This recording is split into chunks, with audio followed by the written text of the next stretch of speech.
On Formosa, the government of the Republic of China has had the opportunity to refute by action much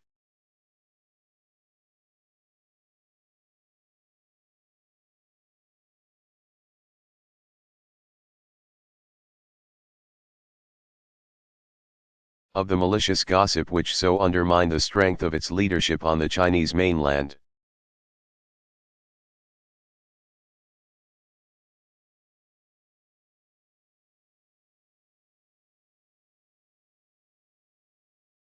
The Formosan people are receiving a just and enlightened administration with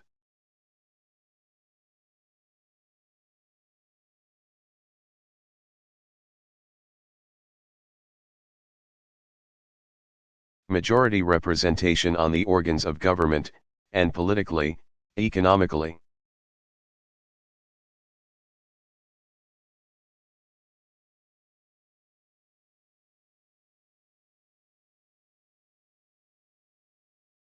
And socially they appear to be advancing along sound and constructive lines.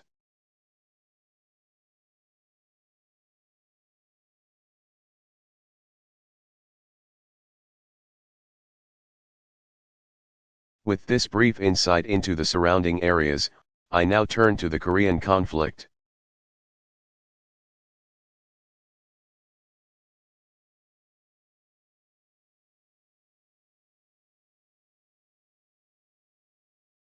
While I was not consulted prior to the President's decision to intervene in support of the Republic of Korea,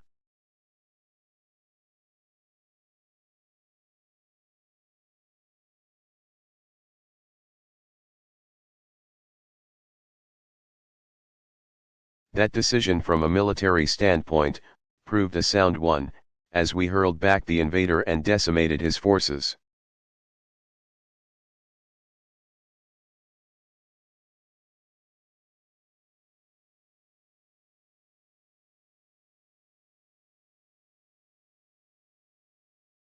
Our victory was complete, and our objectives within reach.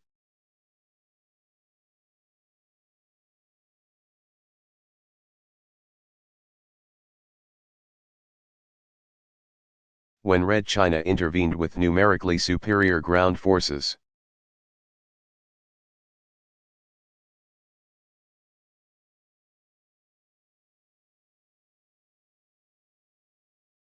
this created a new war and an entirely new situation, a situation not contemplated when our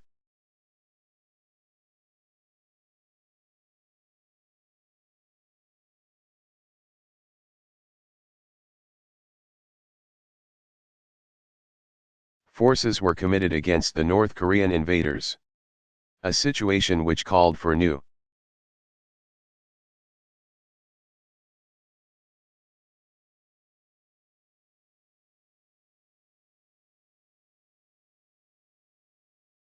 decisions in the diplomatic sphere to permit the realistic adjustment of military strategy.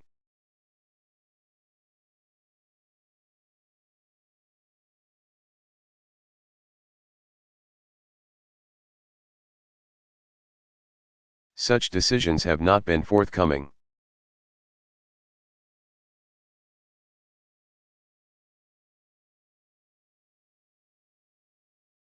While no man in his right mind would advocate sending our ground forces into continental China,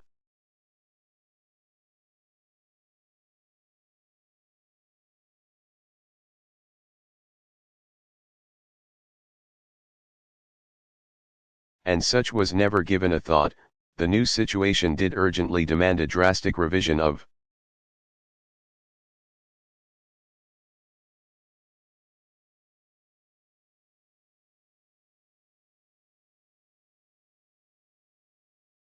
strategic planning if our political aim was to defeat this new enemy as we had defeated the old.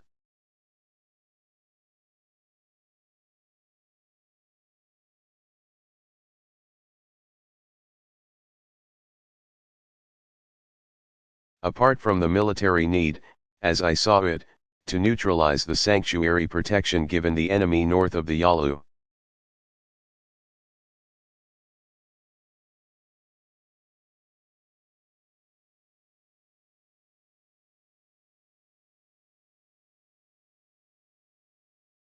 I felt that military necessity in the conduct of the war made necessary.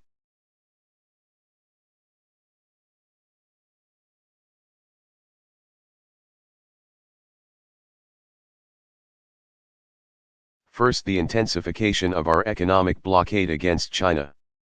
2. The imposition of a naval blockade.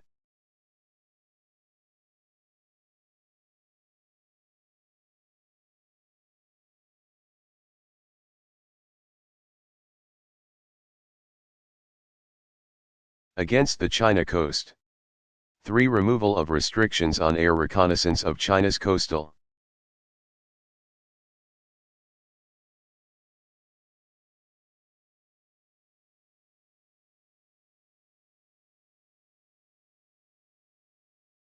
areas and of Manchuria.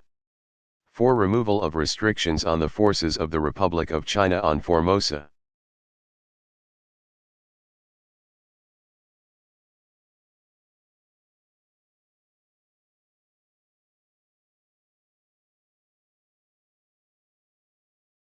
With logistical support to contribute to their effective operations against the common enemy.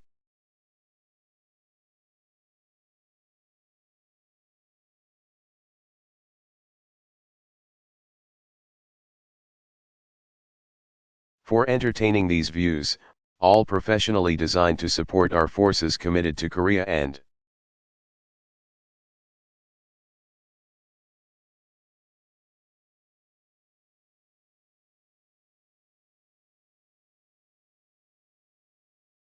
bring hostilities to an end with the least possible delay and at a saving of countless American and Allied lives.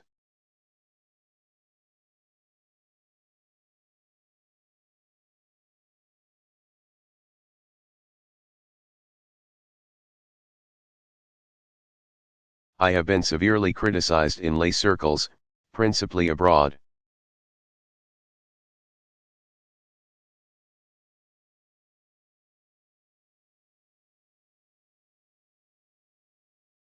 Despite my understanding that from a military standpoint the above views have been fully shared in the past by practically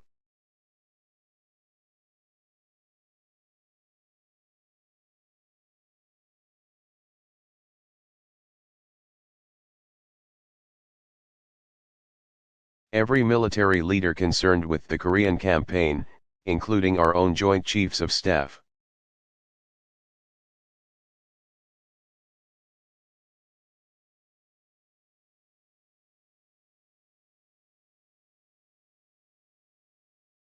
I called for reinforcements but was informed that reinforcements were not available.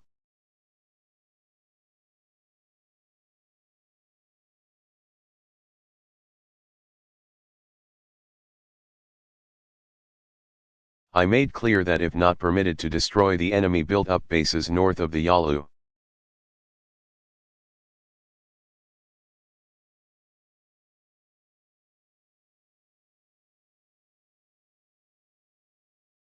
if not permitted to utilize the friendly Chinese force of some 600,000 men on Formosa,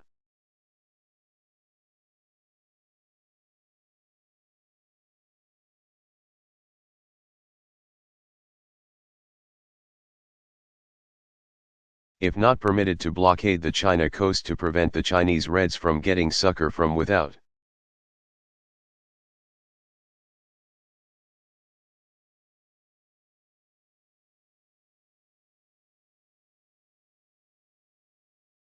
and if there were to be no hope of major reinforcements, the position of the command from the military standpoint forbade victory.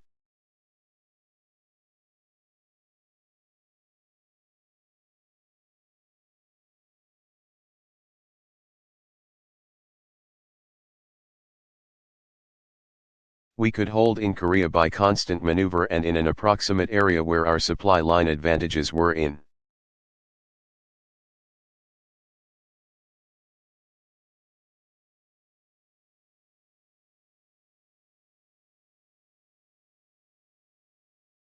Balance with the supply line disadvantages of the enemy, but we could hope at best for only an indecisive campaign.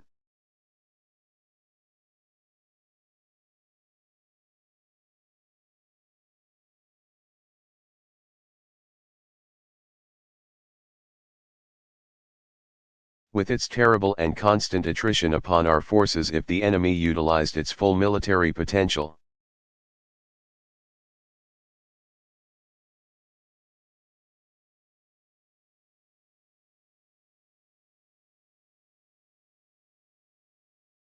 I have constantly called for the new political decisions essential to a solution.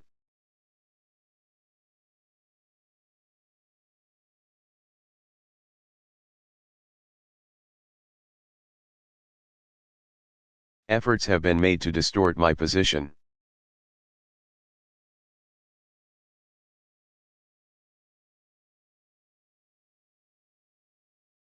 It has been said, in effect, that I was a warmonger.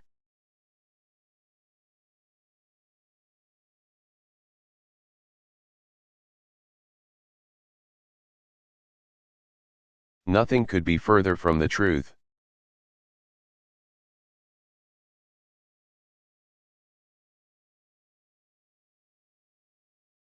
I know war as few other men now living know it, and nothing to me is more revolting.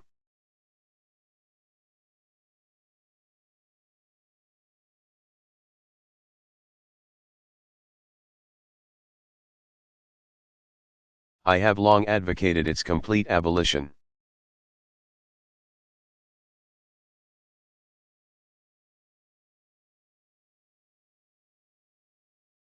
As its very destructiveness on both friend and foe has rendered it useless as a means of settling international disputes.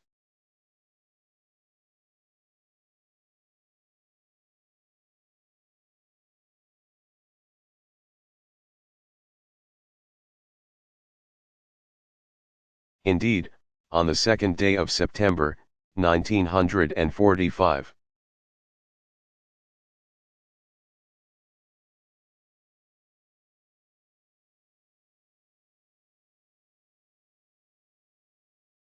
just following the surrender of the Japanese nation on the battleship Missouri, I formally cautioned as follows.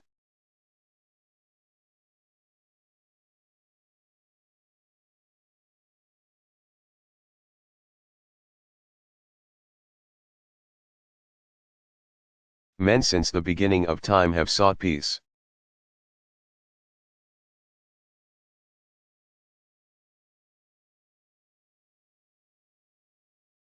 Various methods through the ages have been attempted to devise an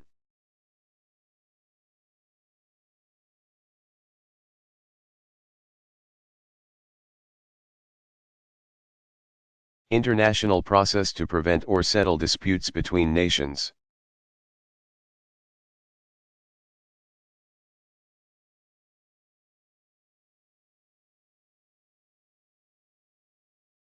From the very start, workable methods were found insofar as individual citizens were concerned.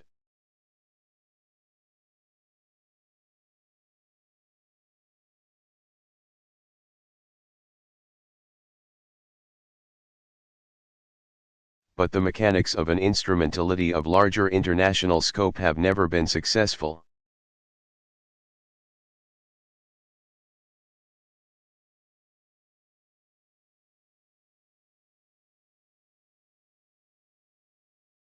Military alliances, balances of power, leagues of nations.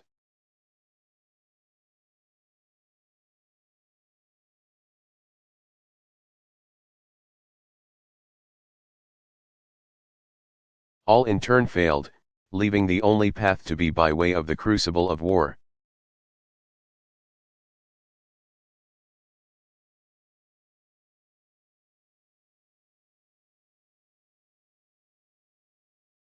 The utter destructiveness of war now blocks out this alternative.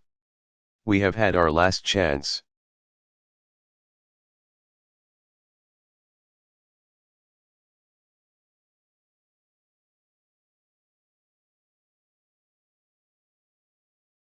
If we will not devise some greater and more equitable system, Armageddon will be at our door.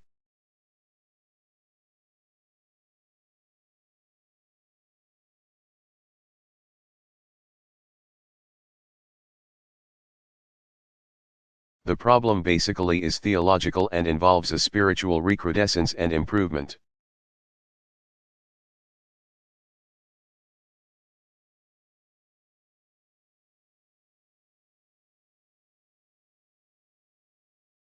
of human character that will synchronize with our almost matchless advances in science.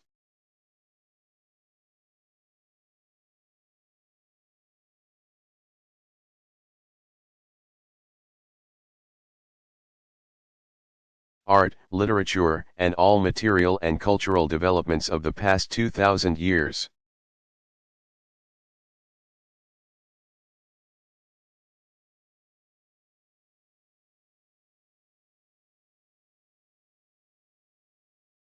It must be of the spirit if we are to save the flesh.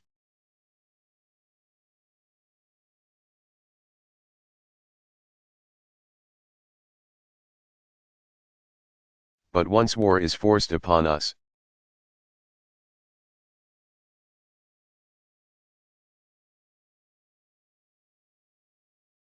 there is no other alternative than to apply every available means to bring it to a swift end.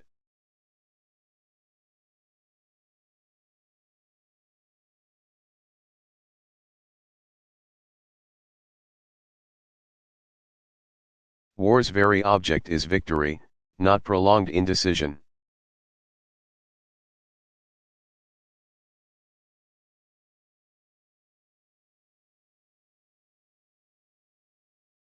In war there is no substitute for victory.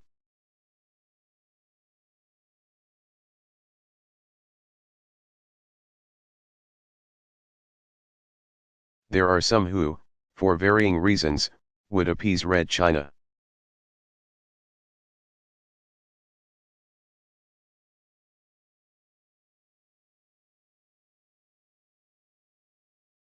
They are blind to history's clear lesson.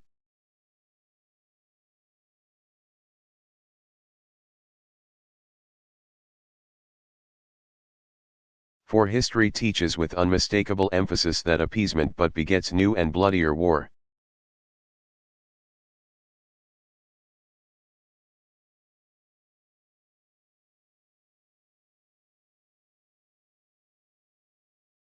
It points to no single instance where this end has justified that means.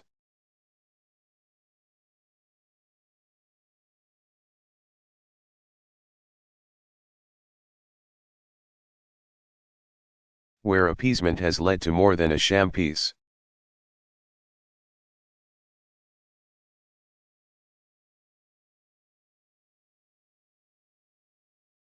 Like blackmail, it lays the basis for new and successively greater demands until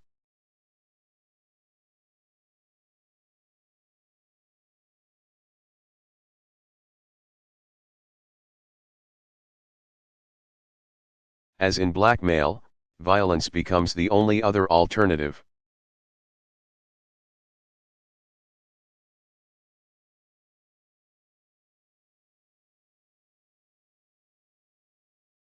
Why, my soldiers asked of me, surrender military advantages to an enemy in the field?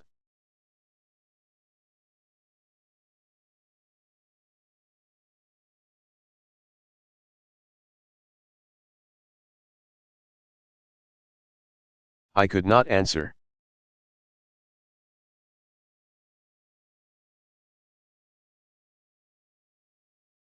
Some may say, to avoid spread of the conflict into an all-out war with China.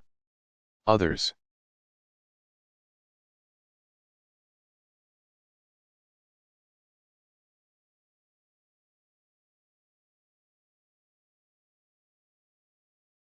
to avoid Soviet intervention.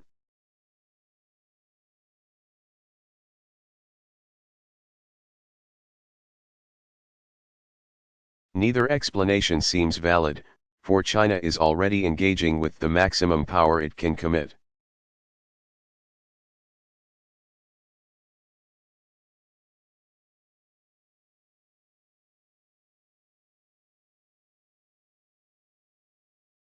And the Soviet will not necessarily mesh its actions with our moves.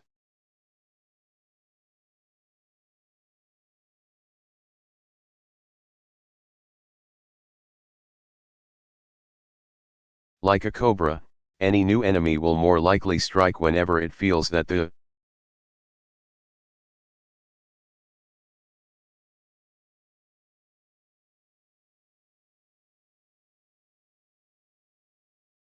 Relativity in military or other potential is in its favor on a worldwide basis.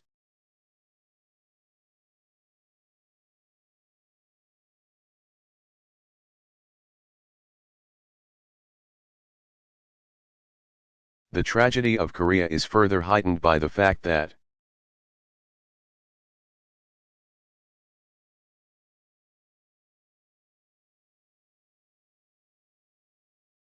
its military action is confined to its territorial limits.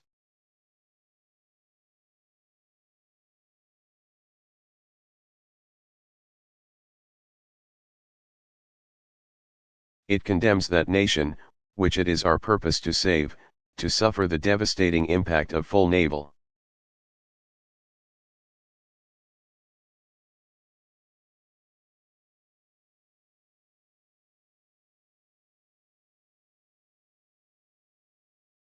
and air bombardment while the enemy's sanctuaries are fully protected from such attack and devastation.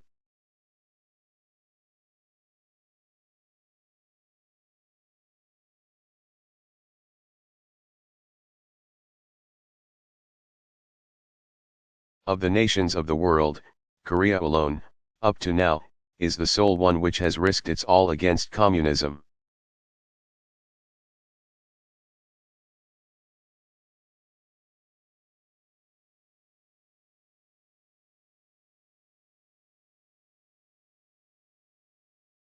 The magnificence of the courage and fortitude of the Korean people defies description.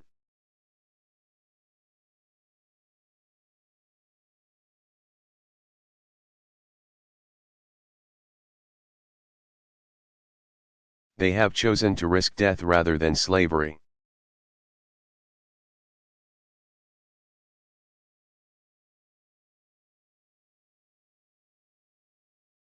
Their last words to me were, "Don't scuttle the Pacific."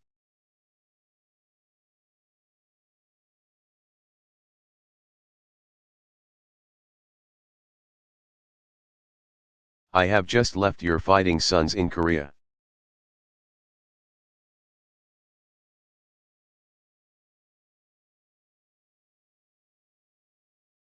They have met all tests there, and I can report to you without reservation that they are splendid in every way.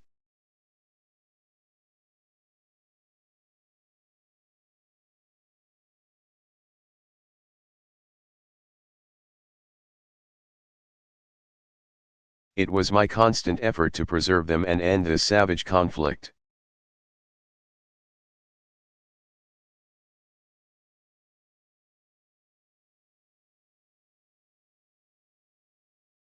Honorably and with the least loss of time and a minimum sacrifice of life.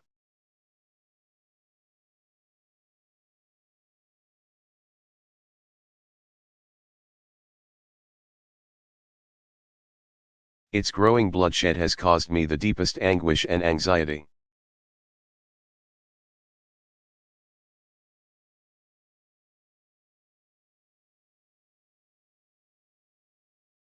Those gallant men will remain often in my thoughts and in my prayers always.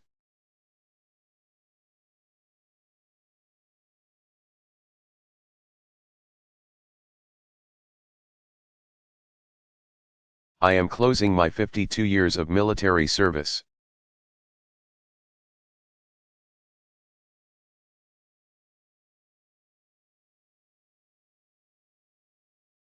When I joined the army, even before the turn of the century, it was the fulfillment of all of my boyish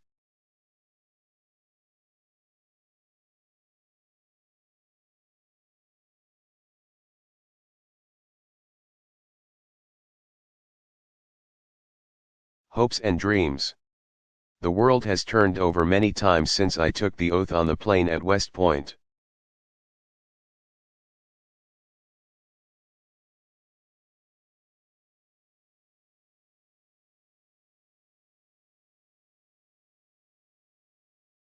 And the hopes and dreams have long since vanished, but I still remember the refrain of one of the most popular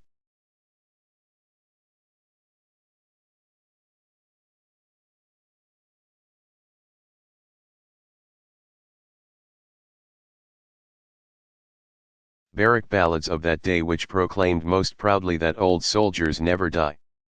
They just fade away.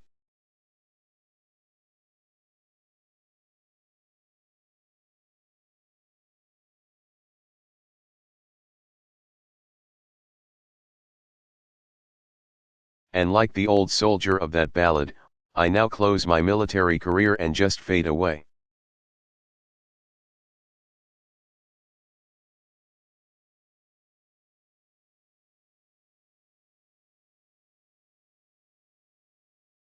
An old soldier who tried to do his duty as God gave him the light to see that duty.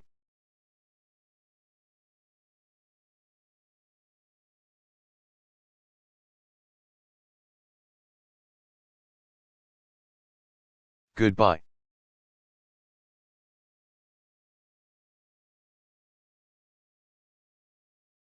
Douglas MacArthur.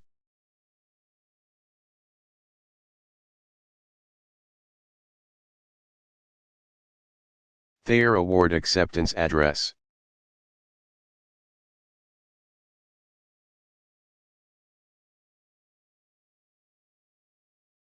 Delivered May 12, 1962, West Point, New York.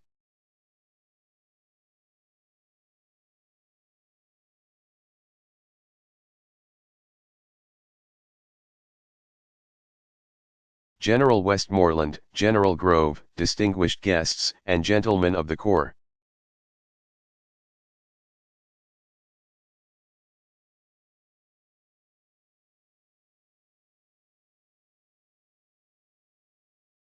As I was leaving the hotel this morning, a doorman asked me, "Where are you bound for, General?"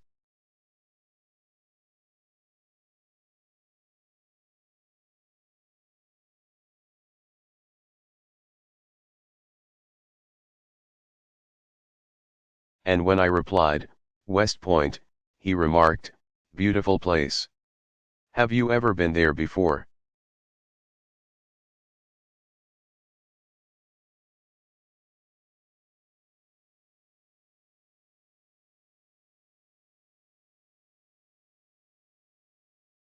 No human being could fail to be deeply moved by such a tribute as this Thayer Award.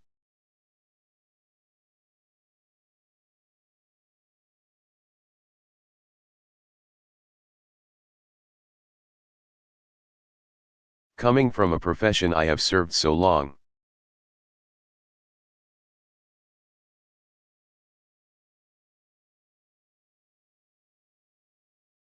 And a people I have loved so well, it fills me with an emotion I cannot express.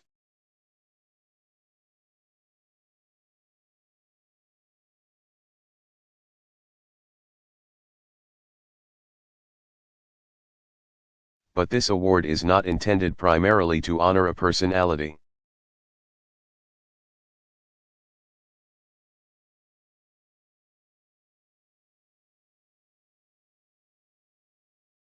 But to symbolize a great moral code, the code of conduct and chivalry of those who guard this beloved land of culture and ancient descent.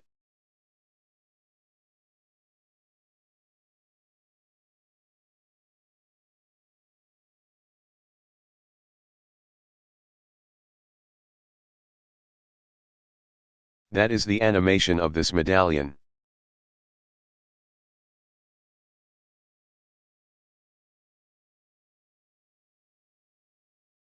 For all eyes and for all time, it is an expression of the ethics of the American soldier.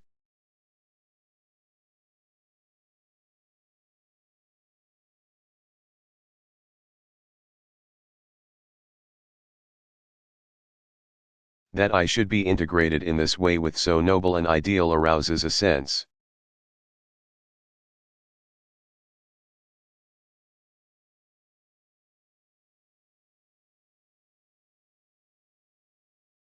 of pride and yet of humility which will be with me always. Duty, honor, country.